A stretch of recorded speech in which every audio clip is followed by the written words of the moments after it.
Testing. Yep. Thank you. Hi, welcome. I'm Lara Goldmark. I'm the director of the Workforce Connections project. This is Bryanna Millis and Nora Sohnen. They're going to be kind of leading the conversation today.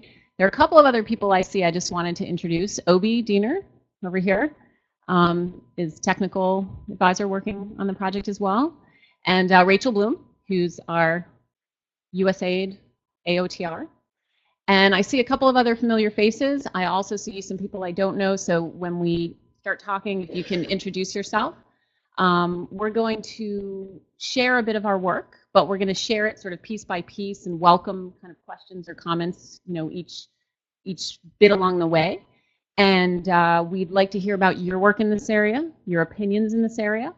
And towards the end, we're going to hope to kind of form some working groups. We think some of you may be interested to sign up for some of the different groups.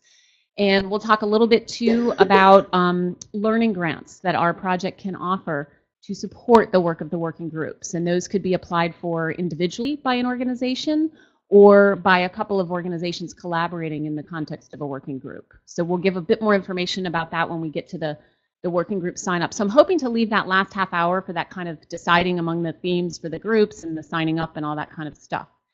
And sort of the first piece will be us talking about what we've been doing in the area of labor market assessments. We have developed a preliminary framework, which is a straw man for you all to throw darts at and tell us that it doesn't make any sense or that you think there might be a better framework. But there's sort of reasons why we've arrived at this. And we've had the good fortune to, in addition to kind of being sitting in an ivory tower drawing up a framework, to actually be doing some assessments. So we've, in the past, I'd say 4 or 5 months, we've done 3 labor market assessments at the request of USAID missions. The first one was in Kenya, led by Obi, who's sitting over there. The second was in Lebanon, led by Nora. And the third, led by Roberto Matus. I'm not sure if he's here.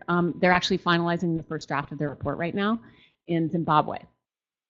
So we've sort of iteratively worked on both, what is the toolkit for labor market assessments at the same time as we've been actually doing them and kind of maybe adjusting our thinking.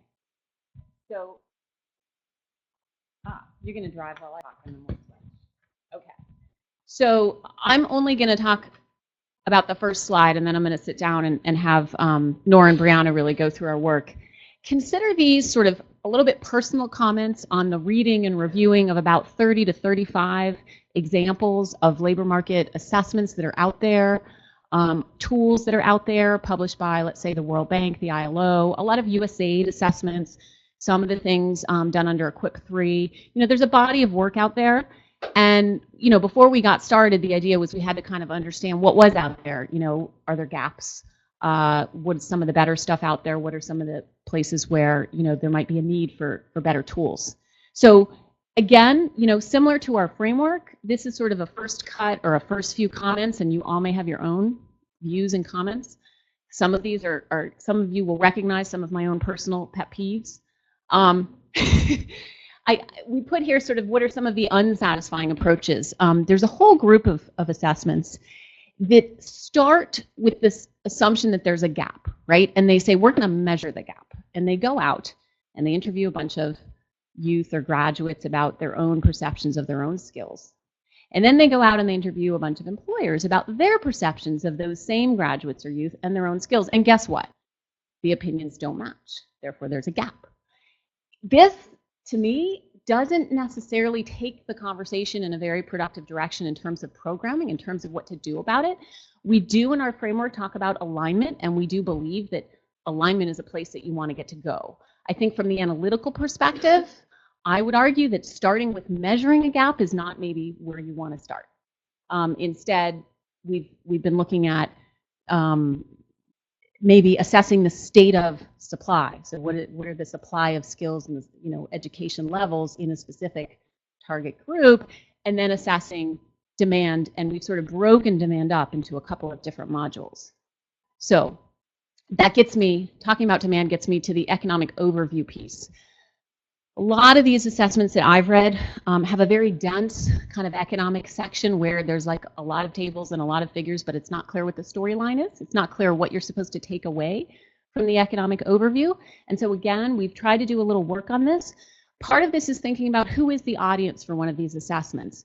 Sometimes when you have an audience that is, let's say, a group of education specialists or a group of youth development specialists, you may want to present the economic data in really kind of simple graphics, kind of easy takeaways, kind of key data points, rather than a long narrative with a lot of tables. So we've got a couple of examples of how we've tried to do that, and this would be something fun to talk about. Any of you have been working on that as well. Ad hoc listing of skills, occupations, competencies. Okay, admitting, openly, I'm not a skills person, that's not my background, but kind of coming into this forest of what is a skill, what is a competency, what is a skill that helps you learn another skill, how do you define them, do you just write down the functions of what has to get done on a job and that's enough? How then does an education institution interpret that? I think there's different languages that employers are using versus educators, and so again, we're trying to sort through this and looking at all these different assessments and finding just 1,000 ways that this is approached. And again, I think Nora's got something to show, which is just something simple. It's like a first cut that we've come up with. Can we simplify down, the categories that we're using when we talk about skills? And then often, and this isn't, I wouldn't say this is in all of the assessments, some of them tend to have a narrow definition of the relevant institutional actors. I think some assessments may not look at what government organizations are doing, whereas government organizations are playing a pretty major role, at least in the formal labor market. Those may be assessments that are looking at, youth and livelihoods in the informal sector, and they figure, well, those, organizations aren't relevant. But often we found that if you can back up a little bit and kind of still look at the full picture in the institutional sense, it helps, both in terms of your programming options and maybe your perspective. So there we go. We are tagging the 30 to 35 that we've read and commented on and putting them up on the website. And you should be able to search them where you can pull up all the ones that have questionnaires. If you want to look at examples of questionnaires, there are many. Where you can pull up any that has, sector analysis. Often, we go to one country and look at a certain sector, and then somebody else goes to another country and looks at that same sector. So the idea is to try to start pooling these things. There are many, everybody has their own theoretical construct and framework, their own picture, their own way of depicting what this is that we're looking at. I actually find them useful, though, in a sense, for kind of spurring thinking. So, we're tagging these, and then we're also posting, and I think are there 3 of them that are already up there? We're posting some of our draft tools, some of the things where we've taken something maybe that does exist and kind of upgraded it, or we've applied it in these assessments that we've done. And so those will get posted, and hopefully with the work of the learning groups, you guys will be posting tools as well. So that's kind of the idea, the stock taking. And I'm going to let, I guess, Bryanna now talk about our framework. We're going to switch equipment here, right? Okay.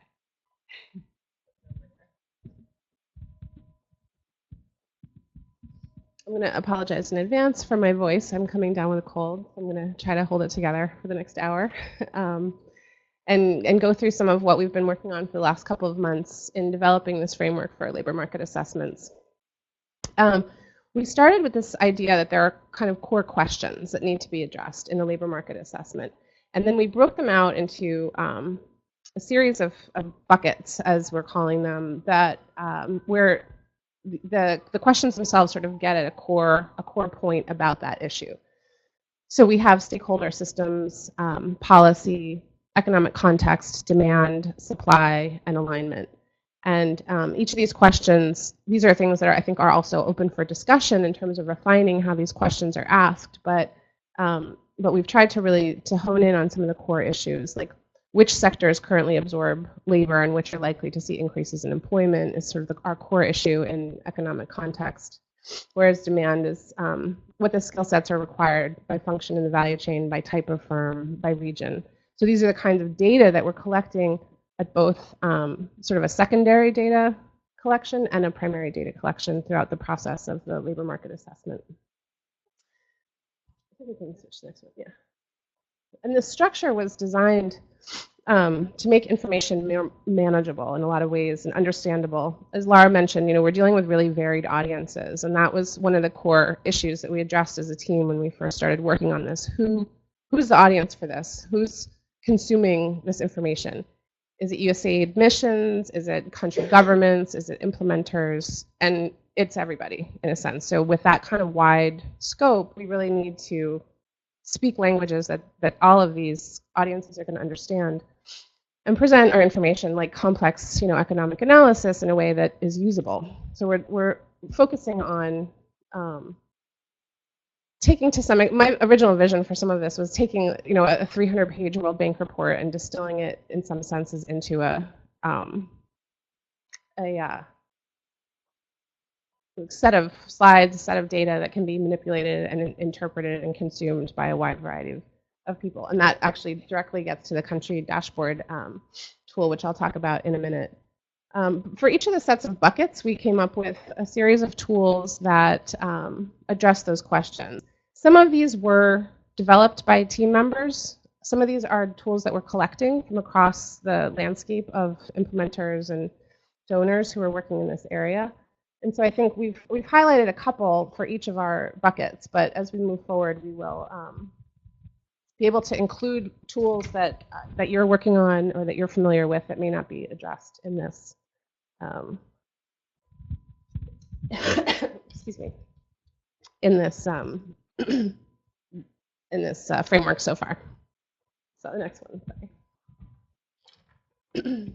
Oh, I think it was So I'm just going to talk about the country dashboard for a second, which we're going to work through. Nora and I together are going to kind of work through each of these buckets and talk a little bit about the core goals that we have for addressing the questions in them, and then highlight an example. And the country dashboard was one of the first tools that we put together, which is really intended to serve two purposes. First, it lays out a really basic understanding of the environment for the workforce there. So you would have a couple of these categories up top. We have economics, human capital, and policy. And within each of those, we have a series of slides at this point, but ideally, eventually online, dynamic, interactive data analysis. But at this point, we have these slides, and each category has been broken into a couple of subcategories that we examine. So in addition to serving the purpose of providing this baseline understanding of what the environment is that we're addressing, we're trying to make this provide guidance for field researchers. So another core aspect is to see what don't we know from this data. Because for the most part, the dashboards are built out of from online sources that are replicable or comparable across countries. And what we find quickly is that there's a lot missing. There's a lot we don't understand from this set of information. So this arms teams with a really solid background when they go into the field, and it also helps us ask questions before teams go into the field. So we had, as we were going over these in advance, people would say, well, why is that? Why is that? Why is that? Well, those aren't questions we can answer from the data. Those are the questions that we answer when we go into the field.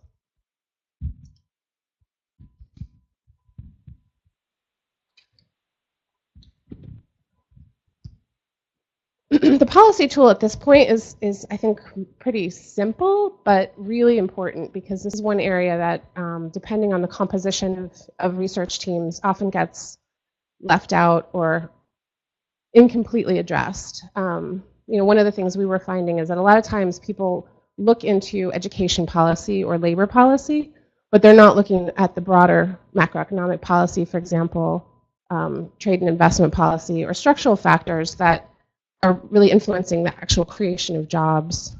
What are governments doing about it? So it has a lot more to do than just labor and social protection. Yeah. This just breaks out those little buckets a little bit. So we have macroeconomic, where we're talking about job creation efforts on the part of the government, potentially fiscal stimulus packages or subsidies, tax breaks for hiring. Trade and investment looks at explicit policies and conditions to promote exports or foreign direct investment. entrepreneurship or innovation efforts, and regulatory barriers to competitiveness, so what we often call a doing business, if we're looking at that source for information. Labor and social protection looks at bottlenecks in formal laws and regulations from both the worker and the employer perspective, since they don't always align, as well as practices and institutions in both the informal and the formal sectors. In education, we're looking at access, equality, mobility, and skills, such as what the quality and the certifications available in the education sector. And then structural factors is kind of more about institutional coordination, what direct measures governments might be taking, the presence of institutions that actually do support coordination. And Nora will be talking about this a lot more when she discusses the systems bucket later in this discussion. Next one. So we broke out economic context and analysis separate from the dashboard, from demand for skills. Again, because I think each of these areas really needs to be looked at carefully rather than blended too much. So we really spend a little bit of time looking at what is being exported, where investments are coming, with the idea that these high-level, larger industries actually have a lot. You can sort of trace back from export orientation to a better understanding of where informal jobs are, which is often the segment of the population that we're more interested in. But there's a connection between these two, and if we don't understand sort of where the large industries are, then we're kind of missing a half of the picture when we talk about more direct populations. So just going to show a little example of one of the tools that we've been using to look at export trends. This is based on a model that the Boston Consulting Group came up with a long time ago. So some of you may be familiar with the concept of cash cows and falling stars, I believe.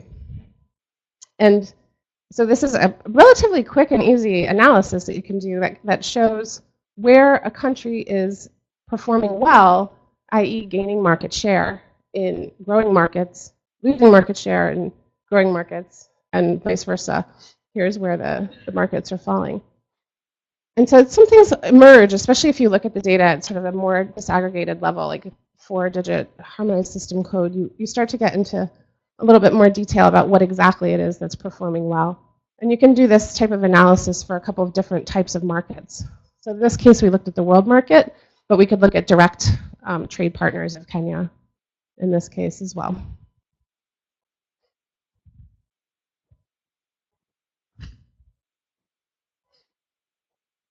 So when we started talking about demand for skills, we now kind of dig a little bit deeper past that national level analysis and look at sectors specifically, and in particular value chains. And sector selection is, again, one of these tools I think everybody's probably been involved with in some way. A lot of times it happens and almost ad hoc, or you arrive in a country and the country sort of already knows what they want, or the USAID and the government have talked or agreed on a set of priorities. And that is a great place to start, but one of the things that this also helps us do, this process, is to look at things that may have been overlooked. It may not be sort of the top 3, tourism, ICT, and food processing, I think we see in a lot of countries. So we have the opportunity to kind of both examine new areas as well as dig deeper into those and to the value chain level. So one just quick tool I was going to show here is the next one. Using the value chain framework, which again, I'm sure everyone here is pretty familiar with. In Kenya, the team actually analyzed the value chain from the perspective of job opportunities for youth and was able to map, based on what education level is required to take that job, where there might be opportunities in both the formal and the informal channels. They also looked at gender in particular in terms of where women would be working or where there might be opportunities for women. And this, I think, is it's a fairly simple tool to be able to visualize something that is powerful, that often remains kind of varied. You don't really have a sense of the specific aspects of a value chain that will be powerful for job creation. that would then lead us through a path of being able to understand, what's the population of people with those skill sets, how can those skill sets be increased or improved.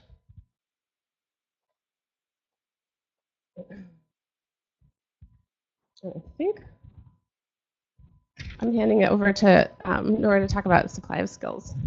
I was just first going to see if anybody had any questions. Nora's going to do the supply side, but happy to kind of interrupt in the middle because does anybody have questions or comments, I guess, on the demand side?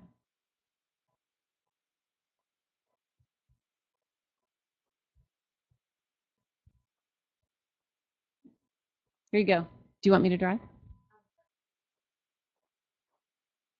Yeah, we're just want to say at any point, if any of you have any comments or want to share any of the tools that that you've been using, or share any tools that you've found effective, or point out any specific needs, this should be a conversation. So hope it will become one.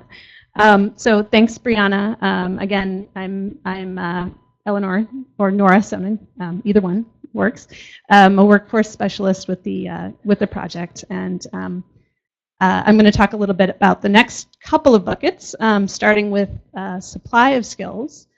So we've heard from Bryanna a little bit about how we're hoping to get at the current and future demand for skills in a country, but in addressing the supply of skills, one of our goals, as Lara mentioned, is to reach some sort of common language between that works basically for both employers and educators on what skills really are. So we want to understand not just what they are, but how to classify them, how and where people learn them, and of course the educational and skills characteristics of the workforce.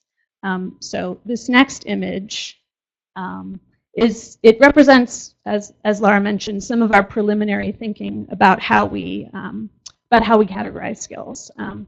So at the bottom, the foundational skills upon which one can build the work readiness or soft skills that are necessary for a job, and the technical skills. So this is some guidance that we've given to our teams, particularly those that don't have a skills background, which is probably the majority of people who we've sent out so far.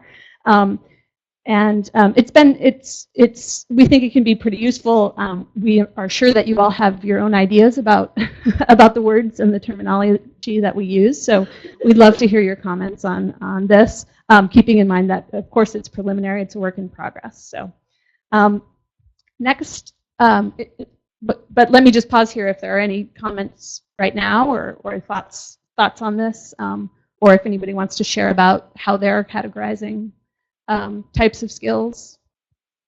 Okay. All right. I guess we'll move on. The next module I want to talk about is the systems and stakeholder mapping. We're actually really excited about what's happening in the field. We've been focusing a lot of effort on this, and we think some of you have been too. For example, I don't know if there are any colleagues from RTI in the room, there's some interesting work that they're doing on workforce ecosystems mapping that we'd love to, get into the conversation. But first, our objective with this module is to sort of understand who the players in a workforce development system are, what they do, what their function is, how they do and don't relate to each other, how they perceive each other, and how it's really those elements and interactions that make up the system, instead of formal institutions necessarily. With the tools that we're gathering, and these are not all, we're not developing all of these tools ourselves, but we are gathering tools such as causal loop analysis to work with stakeholders to think through and make explicit the perceptions of the important issues and problems, and what they see as the causes of those issues. And with tools like social network analysis, we can map the nature and strength of links between actors and how this changes over time. And I think we have a question, which I can take that now. Great, thanks. We have a question from Kelly Organ from New Horizon Foundation, Romania. And she asks, are the terms used for skills development linked to any other sorts of youth development assessments, such as the developmental assets?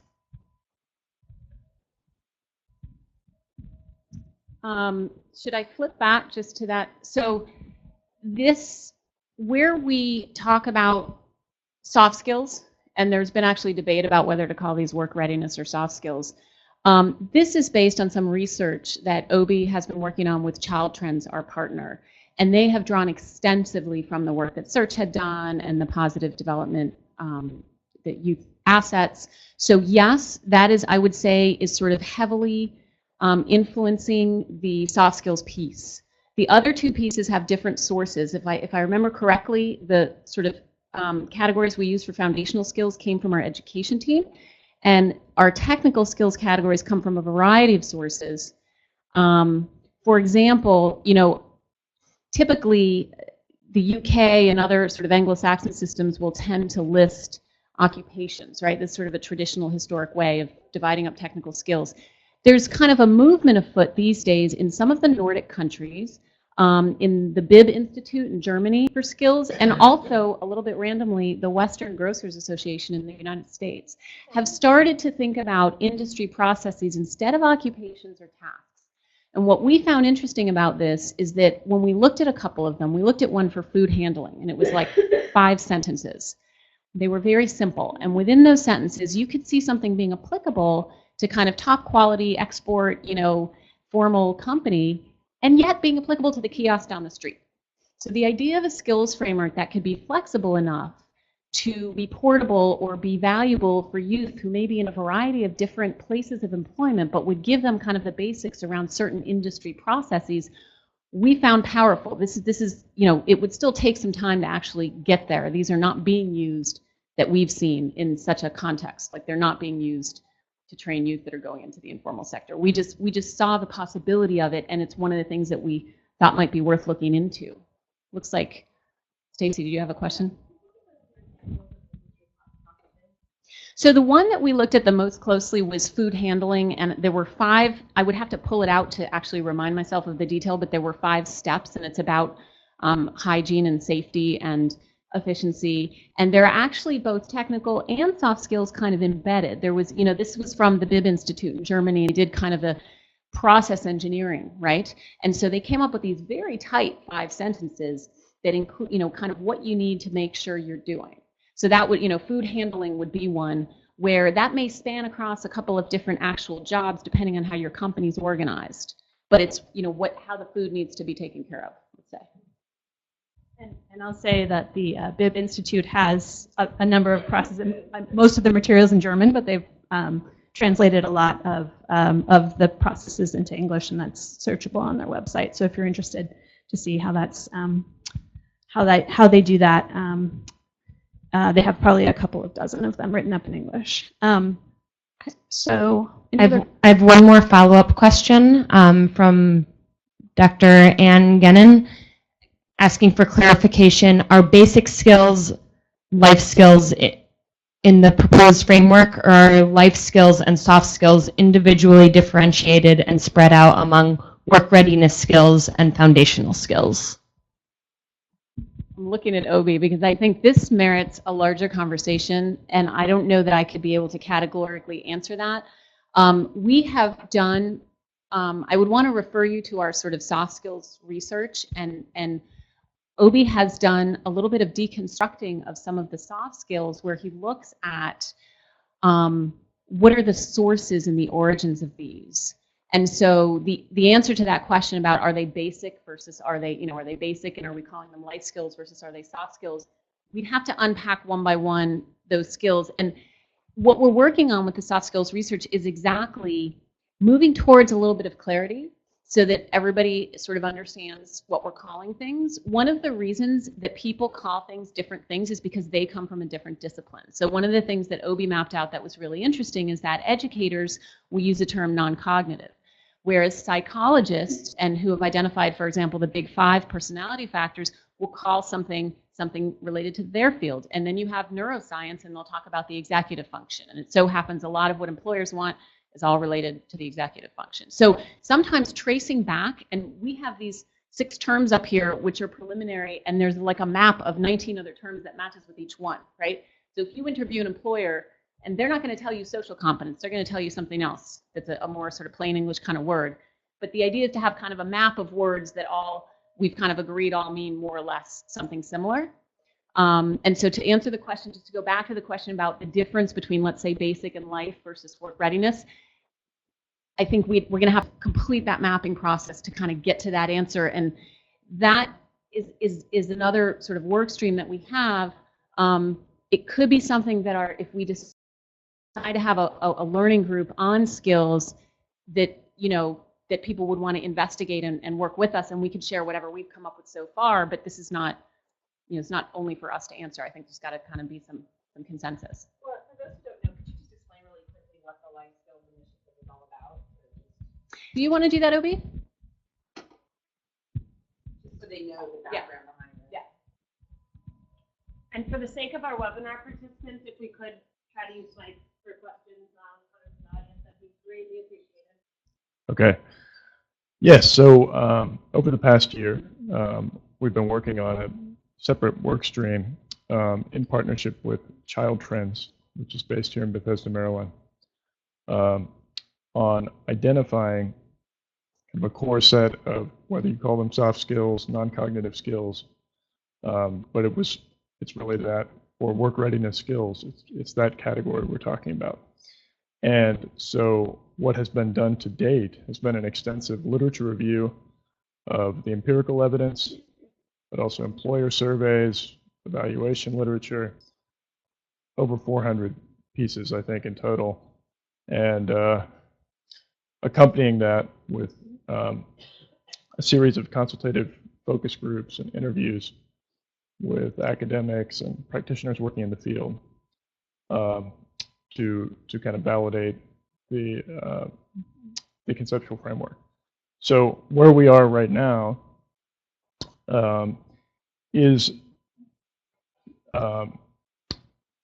basically developing a conceptual framework that shortlists and provides precise definitions for, there's not a set number, but less than 10, let's say, soft skills or competencies that are really considered core, or you could say foundational,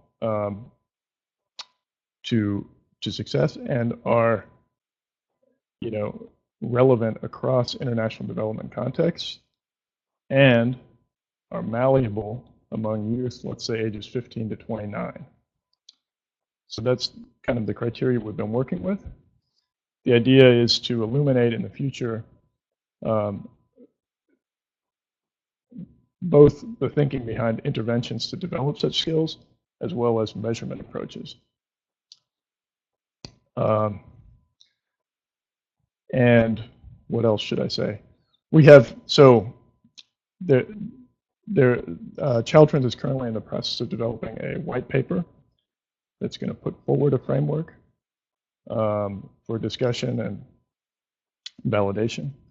We have a symposium plan in January, and it's invitation only, but we're certainly open to including organizations that have been heavily invested, or individuals in this type of research.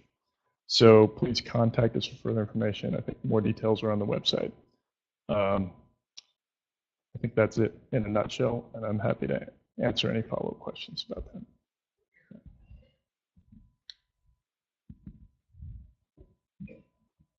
Okay, so I'm going to take us back to systems and stakeholder mapping. Hope that's all right. So I was telling you a little bit about some of the tools that we've gathered to help stakeholders work through their understanding of issues. What are the causes behind those issues? What are the linkages between stakeholders? How do those change over time? And next, I would like to show you. This is a sort of an idealized version of a system, a workforce system map.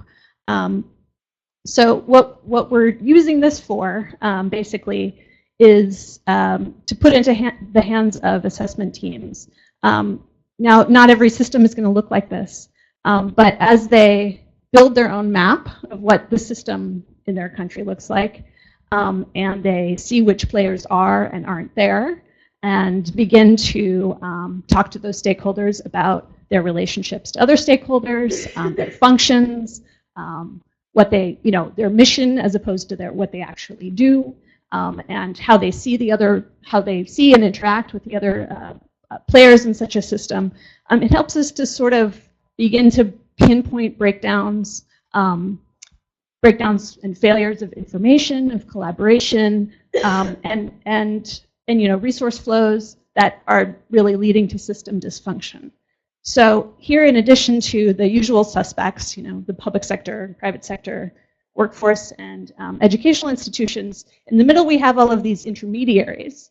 So these are not just labor market intermediaries like employment matching that are serving employment matching functions, but all of the intermediaries that are facilitating all kinds of relationships between these domains of actors, and that are really critical to the functioning of the system. So sort of thinking outside of the usual suspects, and considering and interviewing and really understanding all of the other actors that are really important. So we can go to the next one. All right, so are there any questions about that, or yeah? Sure. 85% of youth, generally speaking, are in the informal sector. How come that's not represented? Well, we do see the informal sector. Are you saying informal workers, informal business owners, etc.? So that's kind of an area that we see as existing between the workforce and the private sector. I see. So here, the way that we've displayed or chosen to display, and this is all up for debate.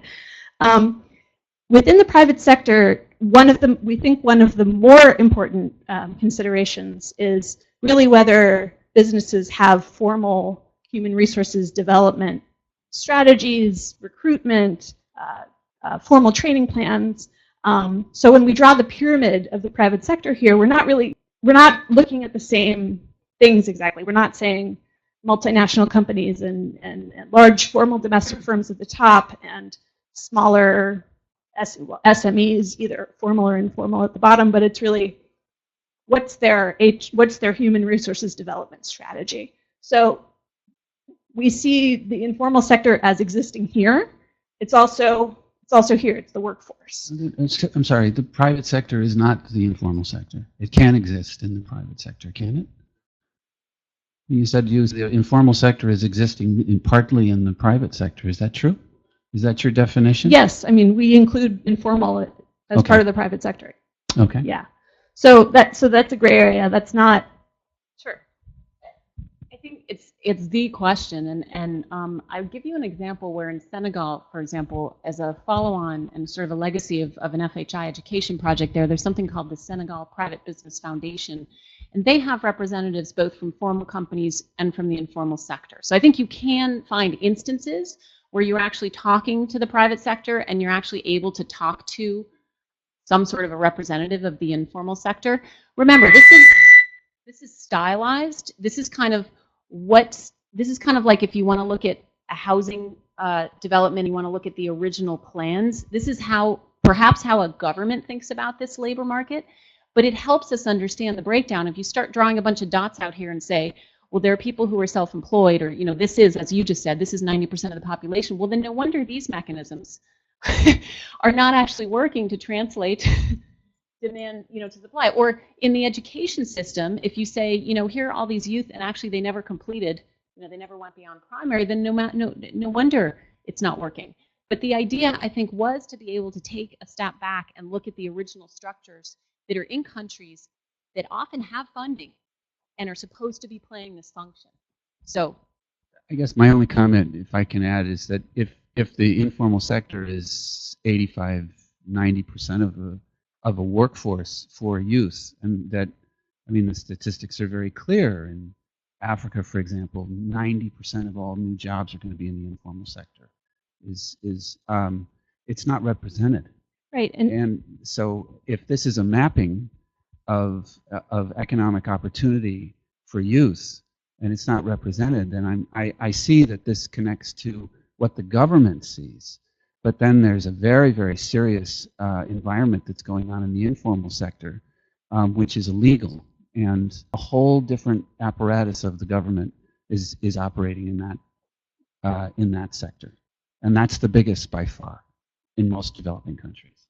So that's a really important comment, and I would like to underscore that this is an idealized map, and the assessment teams will be drawing their own maps, which won't ever look like this. So when you go out into the field and you begin to understand who the real actors are, maybe this is Germany, but this isn't going to be Zimbabwe. So what does it look like in your country? So this is, that it's a tool, it's a starting point. It's not the end point.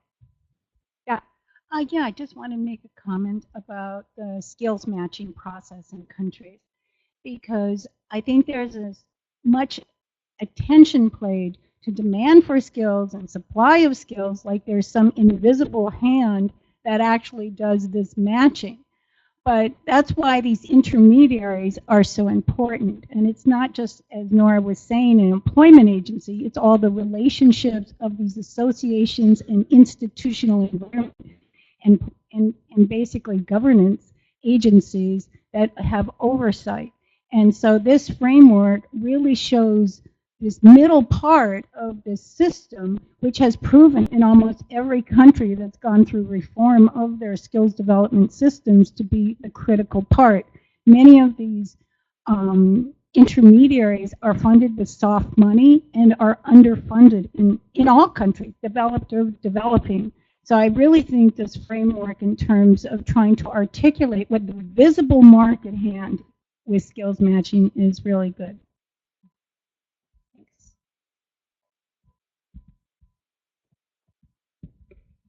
Yeah, hi, this is Rachel Blum from USAID. I just want to echo what Caroline just said, because that's what I take away from this, is that it highlights the importance of these intermediaries, and particularly what's not mentioned here, but the labor market information and the role that information plays in connecting all of these different stakeholders together. And I think it could be a useful tool, and maybe that would be something worth exploring sort of in a version 2.0, which is sort of, okay, we have sort of an ideal type, but let's sort of start applying it to different countries. What do they look like? What is it showing us? How can this tool actually be used to reveal some of these important, dimensions of the workforce system, and whether, the extent to which it's working or broken? Yeah.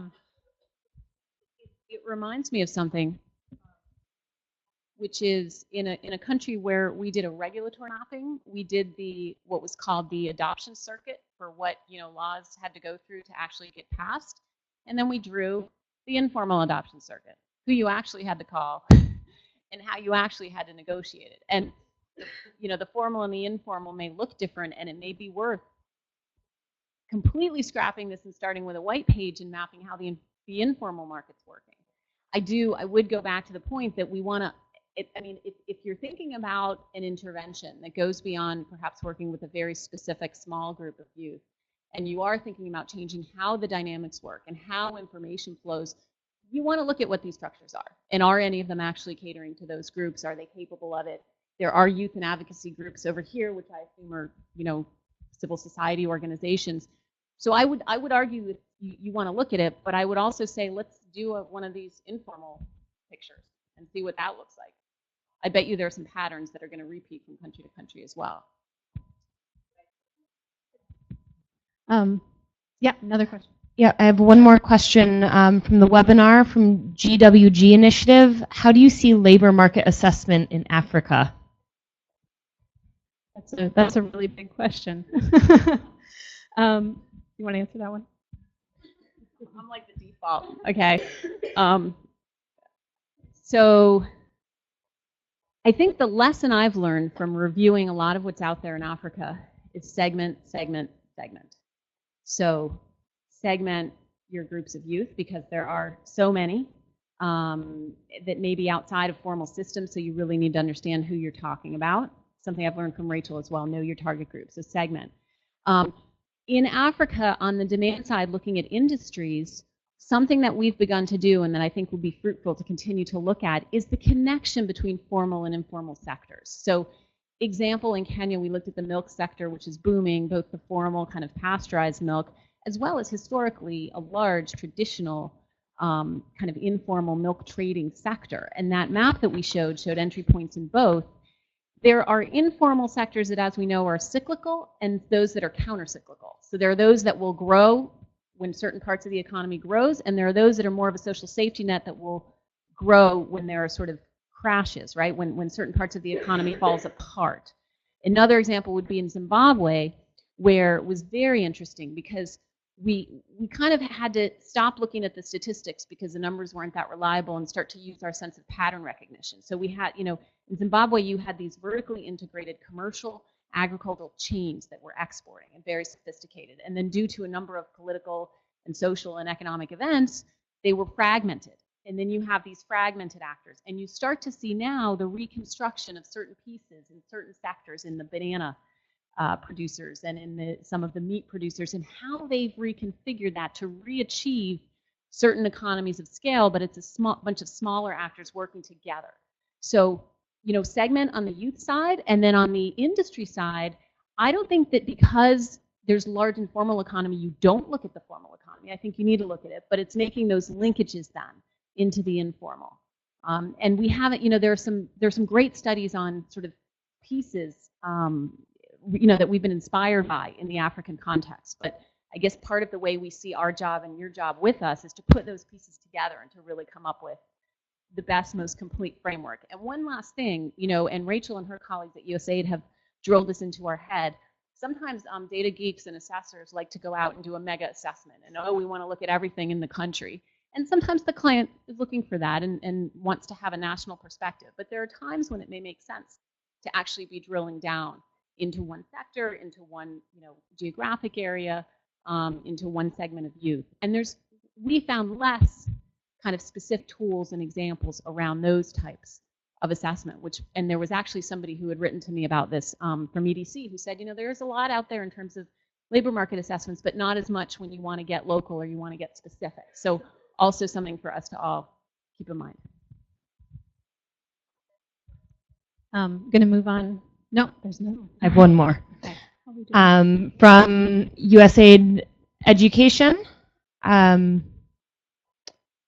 saying this is a very useful system map. Can you draw specific links from the different cycles of education, primary and secondary, to which intermediaries? For instance, can we set up a link for primary school graduates in the education box to sector commissions in the intermediaries box? Or is that better suited for a post-primary school graduate? Well, I think that's a good question. We didn't draw links here because one of the things that we see assessment teams doing is deciding which links are the most important, whether they're information links, whether they're collaboration, whether they're resource flows. It gets really complicated if you draw these things. If I were to show you something with all sorts of arrows and dotted lines, you wouldn't be able to make any sense of it. So, but the point is to build this. So that's as backdrop. That specific question, I think, generally, the idea of the sector commissions is, it comes from, these exist in Germany, basically, and they're where professional and post-secondary technical representatives sit on commissions with representatives of the workforce and of the private sector as well. And so it's a tripartite body that,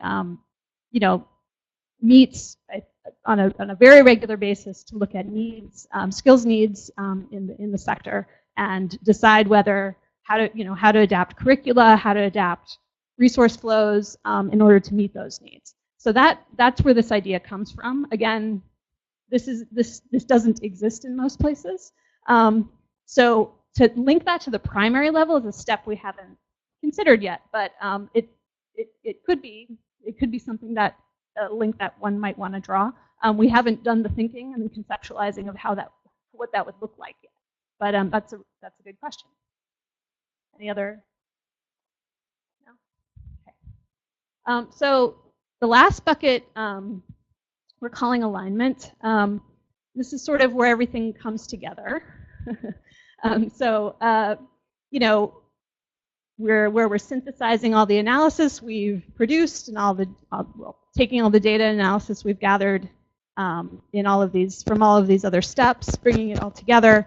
The idea is basically after we've unpacked all of these other modules, asked and hopefully answered all the questions that we showed you on the first slide, this is where we're putting it all back together. So at this point, we're ideally able to articulate between, well, basically how and where the supply and demand sides meet, translating between them using the common languages and frameworks that we discussed earlier, and hopefully we'll have some more of those by the time this project is done. And we can begin to develop strategies for change, programming, policy reform that are also informed by our newfound understanding of what the system looks like, what's possible in the system, where the leverage points are, and what's the policy environment in which we need to get things done. So that's that can hold a lot of things, and that's, you know, definitely an area that we are continually developing. So that's basically our framework. I don't know if you want to say anything else about alignment, or if anybody in the room has any questions. Okay. Yeah. So the next step is basically that's what we've been working on. But the point here is to hear about what you've been working on, what you'd like to see, what you've already found useful, how you would like to see tools further developed. So at this point, we'd like to start the discussion about the working groups that we'd like to form. These are our general ideas, our suggestions of themes for those groups. First, we're going to have Lara tell you a little bit more about what might happen in those working groups. But after that, we'll have Rachel help us lead. No, okay. Lara will be leading the discussion, and we will decide whether these are indeed the themes that you would like to pursue, or if there are themes that make more sense to you. Yeah, so by the way, Nora, you said that we want to form these groups. We don't need to form these groups. We thought there might be interest in looking into some of these areas. And we felt like, although this particular event was structured around, you know, all of the different categories of analysis, we just thought it might be too broad, right, to have a group kind of looking at all of those categories. And that by breaking down into certain areas, there might be people who are more interested in working on, you know, the youth perspective, or we called it segmenting the youth target group, but you might want to call it something different. You might want to think about it differently. We thought the systems bucket allowed for a lot of creativity. I always find that the systems window just allows people to come in and propose, you know, something that they think might be interesting from the big picture perspective. This idea of approaches to better understanding demand specifically could be around the various different types of analysis that we talked about here, and there are some that we didn't talk about. There may be others that you all have been working on.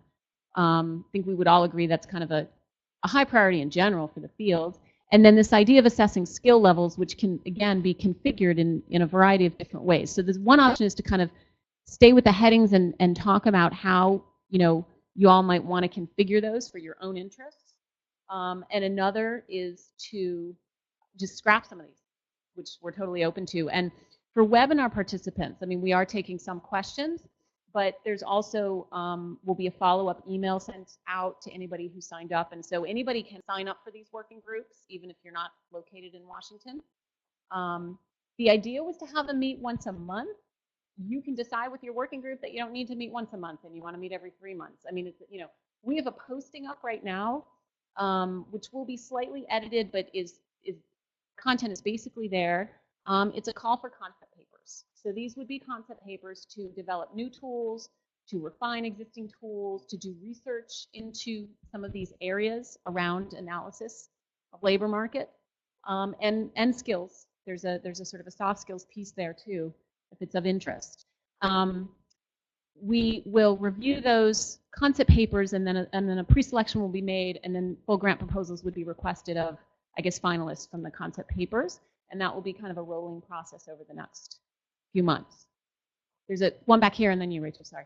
Yeah?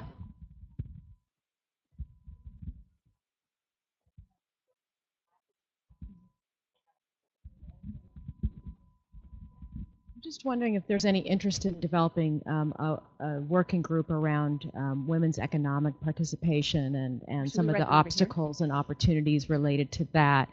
Because I think sometimes women and youth get lumped together as disadvantaged groups that don't have access to opportunity, but the approaches to me seem vastly different and the barriers are also different. And so it would be worth looking at that, to me, as a separate working group, or at least have some dedicated attention. Yeah, what do you want me to call that? Gender? You want me to call it what you just said? Women's? I particularly like women's economic participation because gender could go either way. Okay, okay. And we thought there might be a suggestion for that.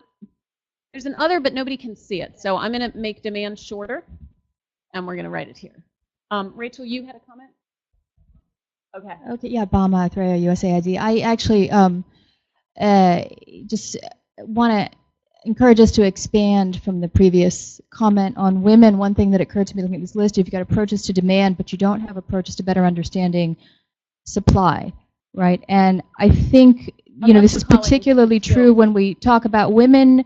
We very often see a latent labor pool that is latent, and so therefore it doesn't get counted when you do the supply side assessments. And that sometimes applies to youth as well. And it also, bringing back to the very interesting exchanges on what the informal sector, which is kind of the catch-all, very often you find there's sort of this latent labor pool that is not counted because we're lumping everything into informal sector. And so, if there's some way we can maybe, sort of start with maybe looking at women and recognizing that, sometimes women or very often women are part of a latent but not active labor pool, and broaden that out to looking at, really sort of who's out there that should be, included but perhaps isn't counted when you do the supply side assessment. Well, and you could also, look at this.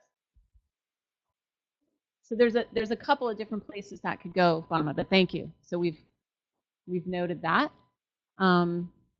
Yeah. Just building off those two comments, I wanted to give a small plug. The SEEP network just started an online community, an online working group around women's economic empowerment. So that might be another place to kind of carry that conversation forward.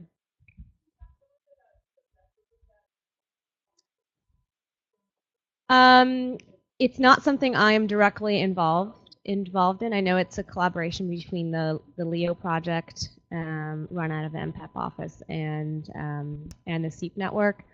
Its objectives are definitely broader than just workforce development, but it's just started. So I think the sort of direction it can go is still being formed, and will be informed by the members. It's meant to be a rather sort of bottoms up collaborative. Yeah, that sounds great. That would be a good idea. Somebody back there.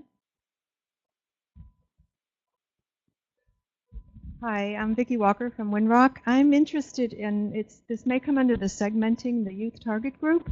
So I believe you talked about the age groups that you're covering are 15 to 35 or something. Yeah. So I'm interested in a working group or how you're targeting the 15 to 17-year-olds who are actually under 18, but in many countries are of legal working age. So what is your approach in terms, especially, I am aware of apprenticeships and skills training, but actual employment are the opportunities in different sectors, especially agriculture, for that age group? Thank you. Sherry. I'm Sherry Youssef. I'm actually an independent consultant, but I have a question where labor market information systems would fit. Would that be under the first category? Does it warrant a standalone or not? I just think it's such a critical obstacle. Okay. Okay.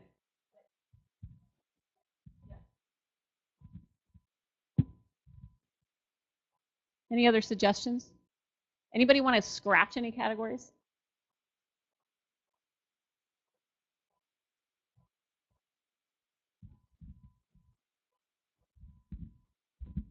Just one more suggestion. You know, it strikes me this comment about the informal sector is really huge, and I just wonder about having some kind of working group that looks at formal to informal linkages, because, you know, when I think about subsistence farming, for example, moving into off-farm jobs or commercial farming and other things like that, it strikes me that there's a big gap there in what does it take to make the link from people who are doing subsistence to eat or household consumption to actually making it a productive means of earning an income.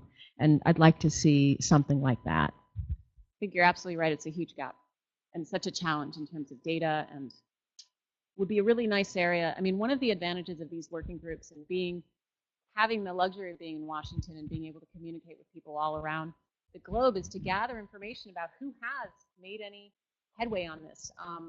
I just met with somebody at the ILO last week at the African Union who said that they've got the International Committee of Statisticians has just met and has sort of refined the definition of unemployment to be able to include underemployment and to be able to look at some informal sector data. And she wasn't then able to answer my follow-up question about how they did that, but these are the types of things that could be interesting, both from the data side and more, you know, from the kind of practitioner programming kind of practical side. So thanks. Yeah, one there, and then.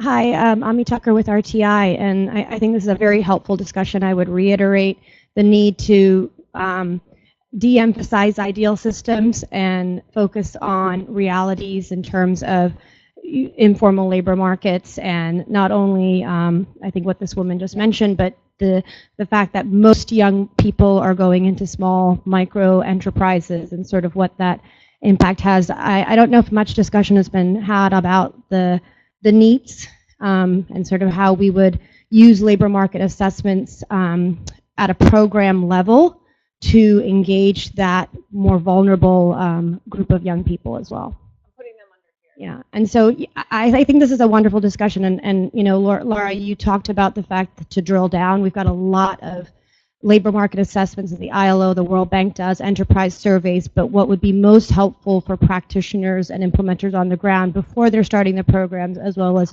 during the programs, what's the key information they need to collect to improve the way their education programs and training programs are helping young people? Yeah, so that's great. And Nora, you wrote that down as sort of the idea under the systems framework, looking at these informal systems, which I think you had also suggested.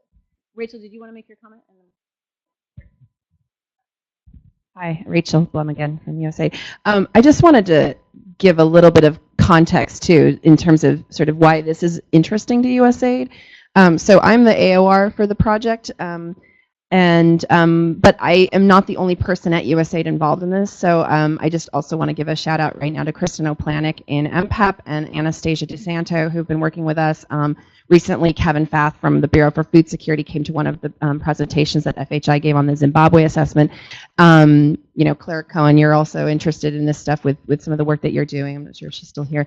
So there's a lot of interest from multiple sectors. Bama, also, I see you here too. So in this, and you know, even though we have sort of this one bucket called systems, a large reason why we wanted to do sort of look at this more broadly was because we were looking at our programs historically and looking at sort of how do we take these programs to scale. You know, we have some really great examples of programs that have some really nice curriculum developed. Maybe you get a little bit of traction with the government in certification, but we're not really seeing, you know, any effort sort of to move the needle forward in terms of achieving scale and sustainability of our efforts. And we've been doing a lot of thinking around this, and we've been doing a couple of retrospective studies of our programs. We've been talking to some experts in this area around scale and sustainability. You know, and we sort of looked at, you know, systems really is like taking a systems approach to workforce development is really one of the first steps forward in achieving scale and sustainability. And, you know, when we start sort of even just at the assessment level, we saw in different countries assessments looking at very different components, as Laura had mentioned, Nora had mentioned early in the presentation. But we really hadn't seen any kind of comprehensive look at what is the system writ large, what's happening in, you know, across all of these different dimensions. So I just wanted to sort of give you guys some of that background, why we felt this is really important, and why we also feel like your involvement in this is really important, because there are so many dimensions to a workforce system, and all of you in this room represent different perspectives, whether it's a youth engagement perspective, or the supply side, or Kevin, I know at the bank you guys are looking at local capacity building in M&E and things like that. So we really appreciate and value your input in this process. So I just wanted to mention that. For me, I did mention local capacity building and youth engagement. I think in terms of the system stuff, I would sort of emphasize, that we need to understand more about how do you build local capacity and engage young people in that process. And then also policy. I don't know if that fits under the systems thing, or, I mean, I know that's a lot. That's a huge chunk to bite off, but. I like your reminder, Rachel, that on the one hand, as we were saying, Sherry, with you, we could decide that the systems group is just going to focus on LMIS. On the other hand, I think what I'm hearing from Rachel, and is important, is don't forget the idea of the concept of the systems perspective. And it is about being able to look at the bigger picture, being able to think about getting to scale. Okay, I'm going to, Kevin? Okay, Meredith, I'll let you. Okay. It's Mark Summers with EDC. I think that segmenting the youth target group strikes me as important. My preference would be to mention female youth as opposed to women. Women generally is envisioned as much older adult women. Female youth are the ones that are usually overlooked. And with reference to the segment, it'd be interesting. One of the things that was not mentioned earlier, and it'd be interesting for these assessments, is, are they looking at inequality, and what's the Gini coefficient, and is it increasing? Because that's the context of your work. And I think to get a sense, I think, of a profile of what kind of young people are getting into these programs, because the symbolic power of a program that's has the potential to really transform a young person's life, who's getting in there and who isn't. And I think it's important for us to understand, are they elites that are connected to the government? Are they favored ethnic groups? Are they mainly elite males, which is generally the case for private sector development, skills development programs? Can a female youth who is not married and has children, can she get into your program? What's the target and what's the power of that? What's the significance? And are you fueling inequality in the sense that, are you favoring people unintentionally that it's having a sort of a demonstration that you're really on the side perhaps of an unpopular government, or sort of ethnic structures that can really fuel more unrest potentially? So we put you in both, what your comment, because. All right, so then we had Kevin. Yeah, Kevin Hempel, independent, but a lot of work with the World Bank.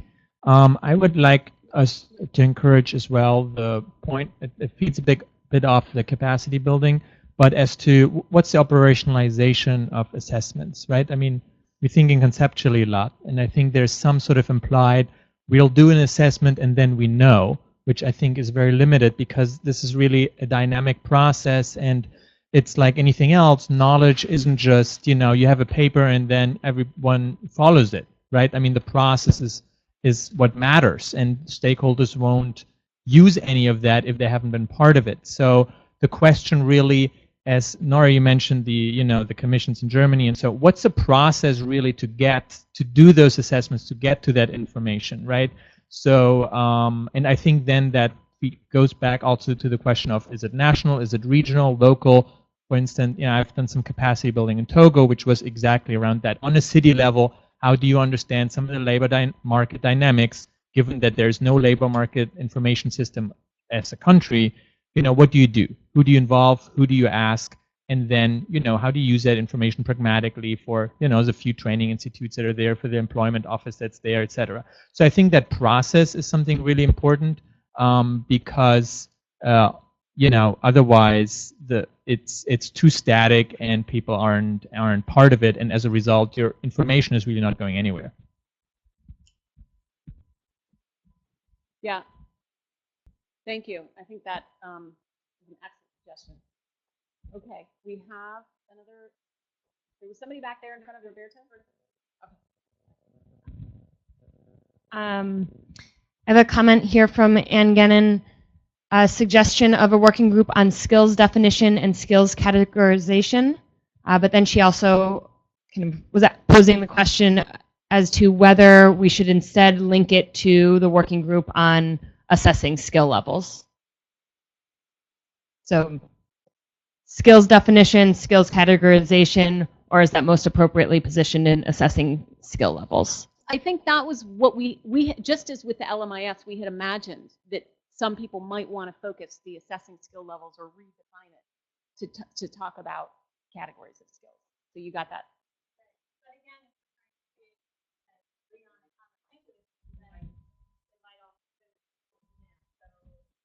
Demand? Correct. That's the problem, is everything fits into everything. So the easy way to do it is to have everything, to call them, all call them systems working groups, and then have kind of subcategories with, the process and the skills categories. Okay, we've got 10 minutes left. So I want to make sure there aren't additional questions, although we're going to hang around for several, I'm going to hang around for about half an hour and just be available for any specific questions. Any more comments? And I'd love to have an indication too of people who have suggestions, but also are planning to participate, because and Nora will be kind of facilitating each of these groups, and we can decide here now that we only need 2 groups, or that it's better to start with 1. But I want to make sure this comes from what we've got in terms of levels of interest. So, okay, comment back there. Sharka Shingazanar from Plan. I really applaud you for the workforce development system discussion, because I think it's such a key thing, and the role of intermediaries. Because what we see is many times, because they are either non-existent or very weak, that's what really is breaking. So somehow really delve into that and how we build capacity of these intermediaries, because if we build it and we exit, it can be sustainable. So, working on intermediaries in that workforce system, I think will be very exciting.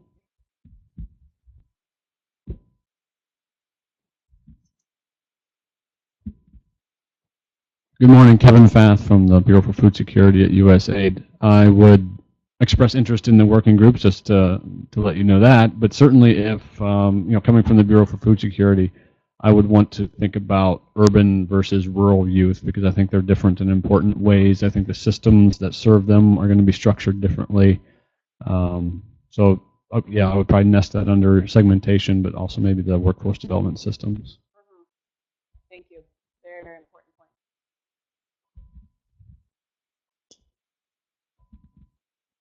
Thanks. This is Kristen Oplanik from USAID's Economic Growth Team.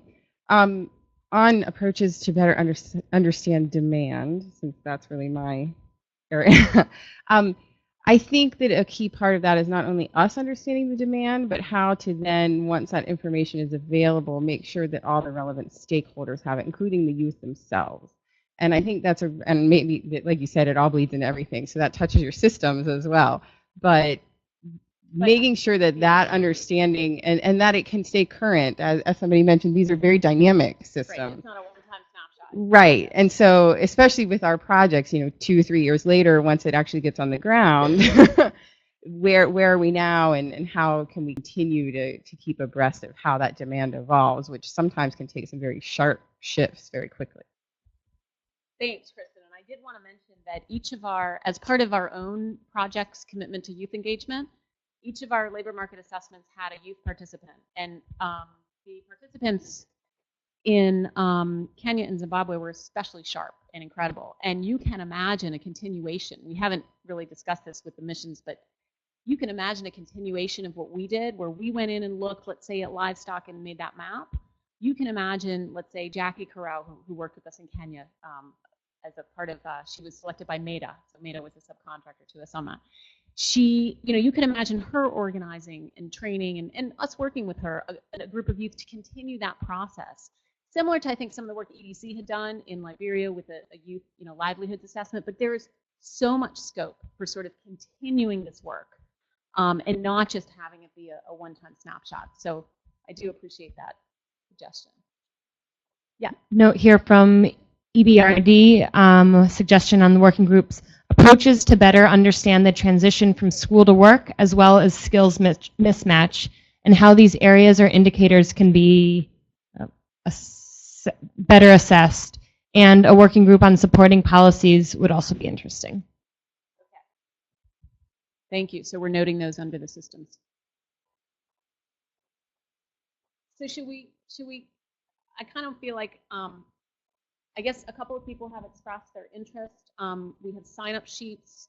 Is there something, and Rachel, I want to ask you too, I mean, is there something that we should do now to winnow these down? How do you all recommend we do that?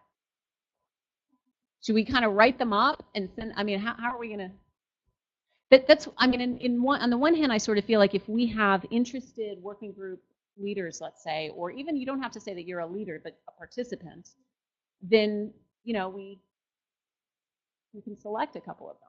Because if everybody says something's a good idea, but nobody's going to attend the working group, it will just sit there. We'll activate it when people are ready, right? And there's a number of them that we're also interested to work on, but we would be facilitating all of them, and we can contribute to them or not. They can be as group-led as you all wish. Does anyone want to be a kind of a leader and sort of just say, hey, my takeaway is the sort of things I heard a lot of was X, Y, Z? Anybody want to do that before I do it? Bryanna?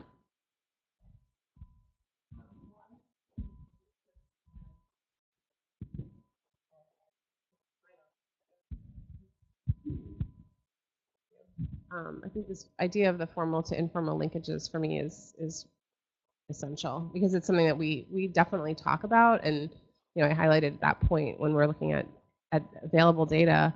But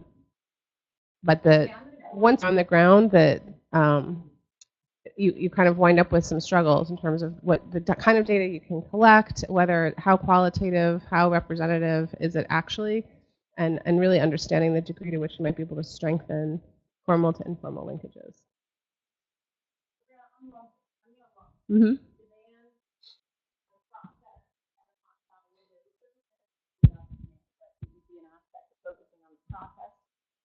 A continued understanding of demand and an understanding of formal to informal, whether it's linkages between them or whether it's getting a grip on the informal sector. You know, I would say that's a lumping of topics. I'm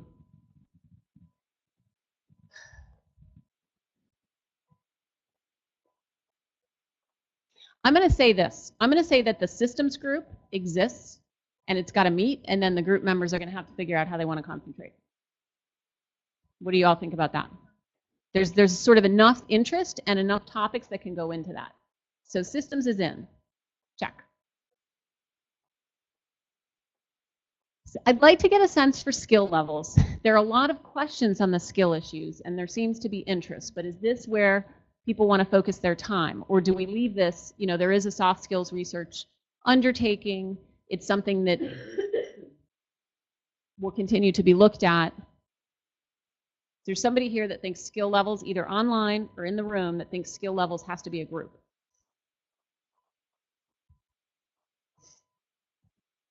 Okay, so I'm going to say not yet on that one.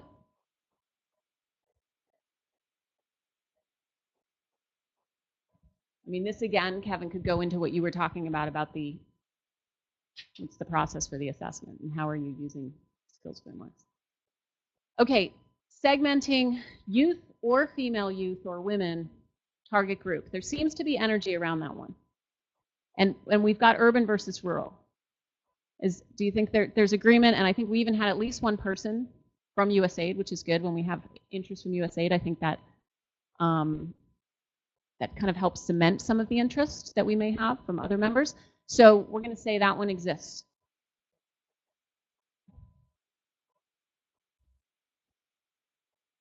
Should I call it segmenting or understanding the target group? Is segmenting too directional?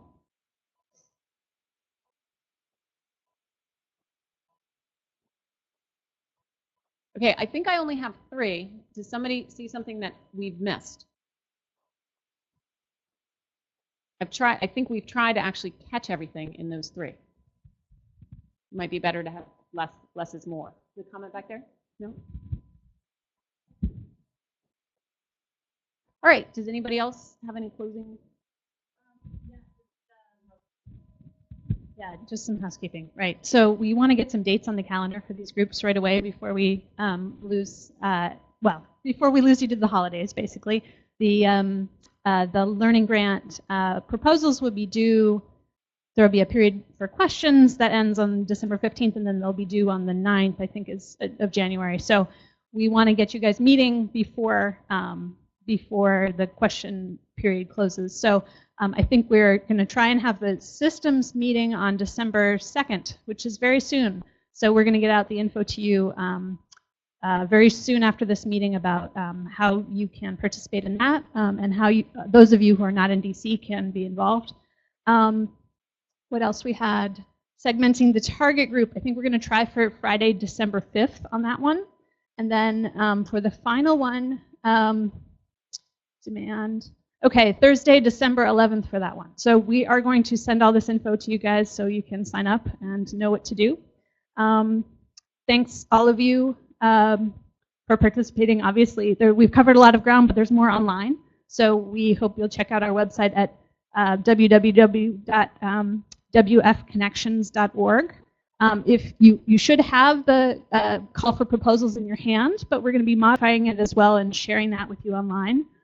We've tweeted the link, right, at WF_connections. Losing my business card.